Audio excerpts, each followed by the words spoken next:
አርበኛ ዘመነ ካሴ የአማራ ፋኖ ብሔራዊ ንቅናቄ ሊቀመንበር፣ አርበኛ መከታው ማሞ ተቀዳሚ ምክትል ሊቀመንበር፣ አርበኛ ሀብቴ ወልዴ ምክትል ሊቀመንበር ለወታደራዊ ጉዳዮች፣ አርበኛ ሄኖክ አዲሴ ምክትል ሊቀመንበር ለፖለቲካዊ ጉዳዮች በማድረግ ሰይሟል። እንዲሁም የአማራ ፋኖ ብሔራዊ ንቅናቄ ከታች ለተዘረዘሩት መምሪያዎች አመራሮችን መድቧል። በዚህ መሰረት ወታደራዊ አዛዥ ብርጋዴር ጀነራል ተፈራ ማሞ፣ ምክትል ወታደራዊ አዛዥ አርበኛ ምሬ ወዳጆ፣ ምክትል አዛዥ ለወታደራዊ አስተዳደር አርበኛ ዝናቡ ልንገረው፣ ወታደራዊ ስልጠና መምሪያ አርበኛ ሳሙኤል ባለድል፣ ልዩ ዘመቻ መምሪያ አርበኛ ድርሳን ብርሃኔ፣ ዘመቻ መምሪያ ካሳምነው እዝ ለሚወከል ጓድ፣ የፖለቲካ መምሪያ አርበኛ ጌታ ስራደ፣ አደረጃጀት መምሪያ አርበኛ ምንተስኖት ወንዳፈራው፣ የድርጅት ጽህፈት ቤት አርበኛ አስቻለው በለጠ፣ የህዝብ ግንኙነት መምሪያ አርበኛ ስረስማረ ዳምጤ፣ የህዝብ አስተዳደር መምሪያ አርበኛ ዘመነ ምረት፣ ፋይናንስና ግዢ አስተዳደር መምሪያ አርበኛ አሻግሬ ባየ፣ ፖሊሲና ስትራቴጂ አርበኛ እስክንድር ነጋ፣ አጋርነትና ትብብር መምሪያ አርበኛ አበበ ፋንታው፣ የውጭ ጉዳይ መምሪያ እንዲሁ ከአሳምነው እዝ ለሚወከል አባል ምደባ ሰጥቷል። በዚህ ታሪካዊ ዕለት የአማራ ፋኖ ብሔራዊ ንቅናቄ ቀጣዮቹን ቁልፍ መልእክቶች ያቀርባል። አንደኛ፣ መልእክት ለድርጅታችን ሰራዊት። ከፍተኛ መስዋዕትነት እየከፈልክበት ያለው ትግል ፍሬ እንዲያፈራና የተሟላ አሸናፊነት እንዲረጋገጥ የአደረጃጀት አንድነት የግድ እንደሆነ በተደጋጋሚ የተነሳው ሐሳብ ተገቢውን መልስ አግኝቶ የፋኖ አንድነት ተበስሯል። ይህ ትልቅ የምስራች የሚያስገኘውን ተጨማሪ አቅም በመጠቀም በጽናትና በቁርጠኝነት ትግሉን እንድትቀጥል ጥሪ እናቀርባለን። በትግል ሂደት አዲሱ ትውልድ በብሔራዊ ቁጭትና ንቃት ያገኘውን ያስተሳሰብ አቅም በመጠቀም ውስጣዊ ትግል የሚፈልጉ ነባር እክሎችን በዲሞክራሲያዊ መንገድ መታገል እንዲቀጥል እያሳሰብን የድርጅቱን ውህደት ተከትሎ ለሚመጡ የመዋቅርና የአሰራር ማሻሻያዎች ተገቢውን ምቹ ሁኔታ በመፍጠር በቅንነት መተባበር አስፈላጊ እንደሆነ እንገልጻለን። በተጨማሪም በየደረጃው ያለው መዋቅር ለቀጣይ ግዳጆች እንዲያረጋግጥ በጥብቅ እናሳስባለን። ሁለተኛ መልእክት ለመላው ህዝባችን።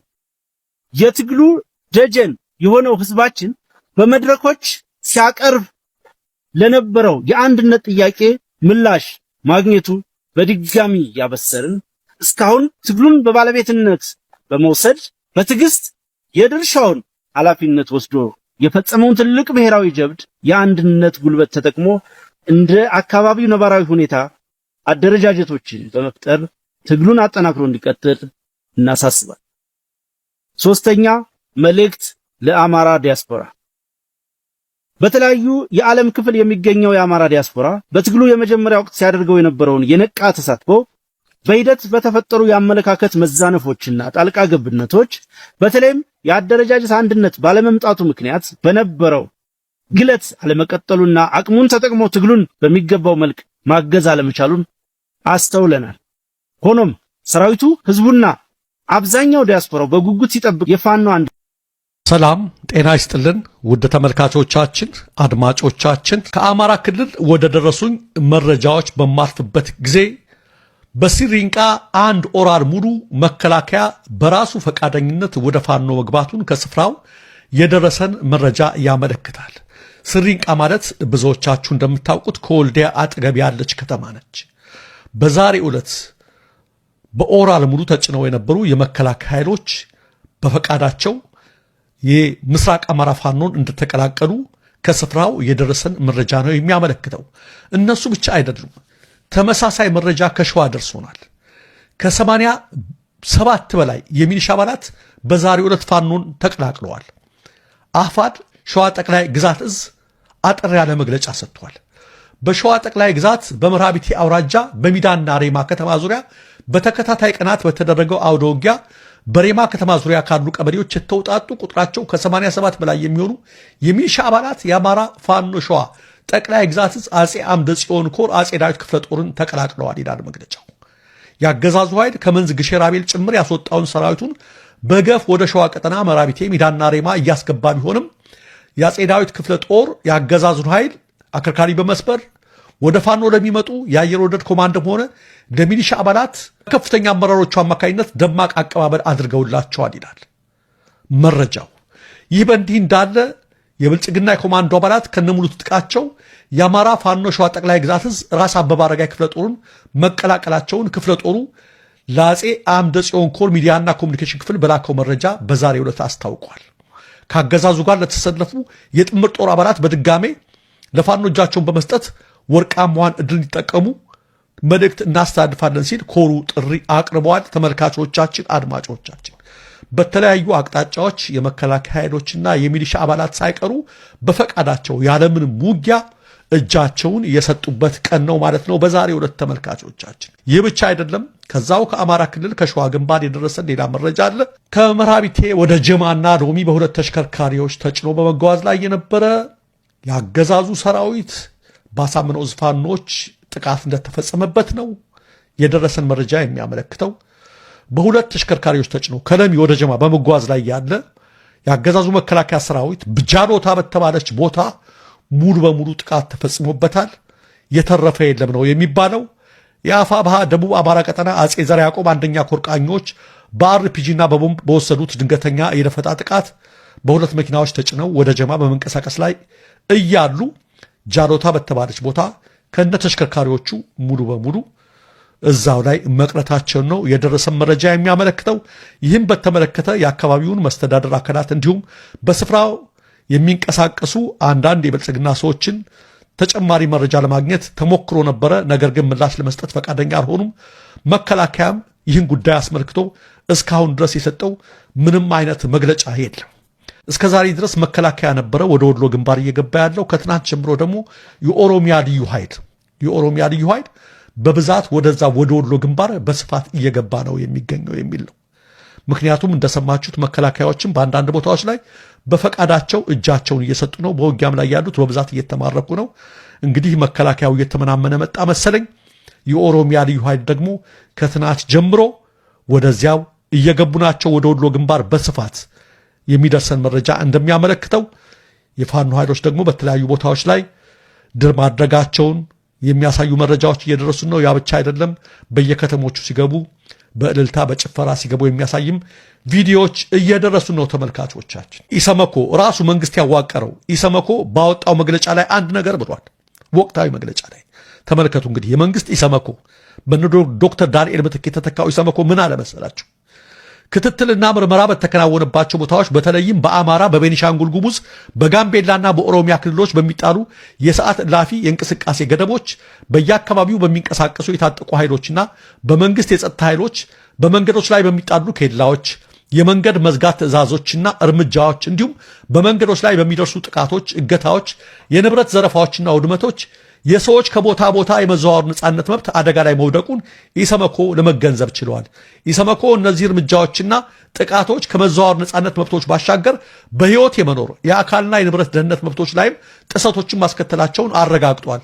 እንዲሁም የዕለት ከዕለት ተግባራትን በማከናወን የማህበራዊ አገልግሎቶች ተደራሽነትን በመገደብ በድርጊቶቹ ተጎጂዎች ላይ በቀጥታ ከሚደርሱት የሰብአዊ መብቶች ጥሰቶች በተጨማሪ በህብረተሰቡ የማህበራዊና ኢኮኖሚያዊ እንቅስቃሴዎች ላይ አሉታዊ ተጽዕኖ እያሳደሩ መሆናቸውን ለመረዳት ችለናል ይላል ኢሰመኮ ነው ያለው። እንግዲህ ማን ቀረ ነው የምትሉት? በእነዚህ ክልሎች ሁሉ ሰው በነፃነት መንቀሳቀስ አይችልም። ሀገሪቱ አደጋ ላይ ወድቃለች። ኢኮኖሚው ደቋል። የትጥቅ ትግሎች ተቀጣጥለዋል። መለስተኛ እንኳ ሰላም ናቸው፣ ትጥቅ ትግል አይካሄድባቸው የሚባሉት ደግሞ አካባቢ ራሱ መንግስት ያቋቋመው ኢሰመኮ ባወጣው ሪፖርት ሰው በነፃነት የማይንቀሳቀስባቸው፣ በሰላም የማይኖርባቸው፣ በህይወት የመኖር መብቱ አደጋ ላይ የወደቀባቸው ሆነዋል ክልሎቹ ነው የሚለው። ለዚህ ነው ከሰሞኑ በተደጋጋሚ ከብልጽግና ባሻገር የሚለውን ነገር ሁላችንም ማሰብ አለብን እያልክ የተናገርኩት። የብልጽግና ነገር እያከተመ ነው። ነገር ግን ከብልጽግና ባሻገር የሚለውን ነገር አሁንም ሁላችንም በአጽንኦት ከወዲሁ ችግሩ ከመከሰቱ በፊት ልንመክርበት ልንዘጋጅበት ይገባል የሚለውን መልእክት ማስተላለፍ ያስፈልጋል። ኢሰመኮ ራሱ መንግስት ያዋቀረው ኢሰመኮ ባወጣው መግለጫ ላይ አንድ ነገር ብሏል። ወቅታዊ መግለጫ ላይ ተመልከቱ። እንግዲህ የመንግስት ኢሰመኮ ዶክተር ዳንኤል ምትክ የተተካው ኢሰመኮ ምን አለ መሰላችሁ? ክትትልና ምርመራ በተከናወነባቸው ቦታዎች በተለይም በአማራ፣ በቤኒሻንጉል ጉሙዝ፣ በጋምቤላና በኦሮሚያ ክልሎች በሚጣሉ የሰዓት እላፊ የእንቅስቃሴ ገደቦች በየአካባቢው በሚንቀሳቀሱ የታጠቁ ኃይሎችና በመንግስት የጸጥታ ኃይሎች በመንገዶች ላይ በሚጣሉ ኬላዎች የመንገድ መዝጋት ትዕዛዞችና እርምጃዎች እንዲሁም በመንገዶች ላይ በሚደርሱ ጥቃቶች፣ እገታዎች፣ የንብረት ዘረፋዎችና ውድመቶች የሰዎች ከቦታ ቦታ የመዘዋወር ነጻነት መብት አደጋ ላይ መውደቁን ኢሰመኮ ለመገንዘብ ችለዋል። ኢሰመኮ እነዚህ እርምጃዎችና ጥቃቶች ከመዘዋወር ነጻነት መብቶች ባሻገር በህይወት የመኖር የአካልና የንብረት ደህንነት መብቶች ላይም ጥሰቶችን ማስከተላቸውን አረጋግጧል። እንዲሁም የዕለት ከዕለት ተግባራትን በማከናወን የማህበራዊ አገልግሎቶች ተደራሽነትን በመገደብ በድርጊቶቹ ተጎጂዎች ላይ በቀጥታ ከሚደርሱት የሰብአዊ መብቶች ጥሰቶች በተጨማሪ በህብረተሰቡ የማህበራዊና ኢኮኖሚያዊ እንቅስቃሴዎች ላይ አሉታዊ ተጽዕኖ እያሳደሩ መሆናቸውን ለመረዳት ችለናል ይላል ኢሰመኮ ነው ያለው። እንግዲህ ማን ቀረ ነው የምትሉት? በእነዚህ ክልሎች ሁሉ ሰው በነጻነት መንቀሳቀስ አይችልም። ሀገሪቱ አደጋ ላይ ወድቃለች። ኢኮኖሚው ደቋል። የትጥቅ ትግሎች ተቀጣጥለዋል። መለስተኛ እንኳ ሰላም ናቸው፣ ትጥቅ ትግል አይካሄድባቸው የሚባሉት ደግሞ አካባቢ ራሱ መንግስት ያቋቋመው ኢሰመኮ ባወጣው ሪፖርት ሰው በነጻነት የማይንቀሳቀስባቸው፣ በሰላም የማይኖርባቸው፣ በህይወት የመኖር መብቱ አደጋ ላይ እየወደቀባቸው ሆነዋል ክልሎቹ ነው የሚለው። ለዚህ ነው ከሰሞኑ በተደጋጋሚ ከብልጽግና ባሻገር የሚለውን ነገር ሁላችንም ማሰብ አለብን እያልክ የተናገርኩት። የብልጽግና ነገር እያከተመ ነው። ነገር ግን ከብልጽግና ባሻገር የሚለውን ነገር አሁንም ሁላችንም በአጽንኦት ከወዲሁ ችግሩ ከመከሰቱ በፊት ልንመክርበት፣ ልንዘጋጅበት ይገባል የሚለውን መልእክት ማስተላለፍ ያስፈልጋል።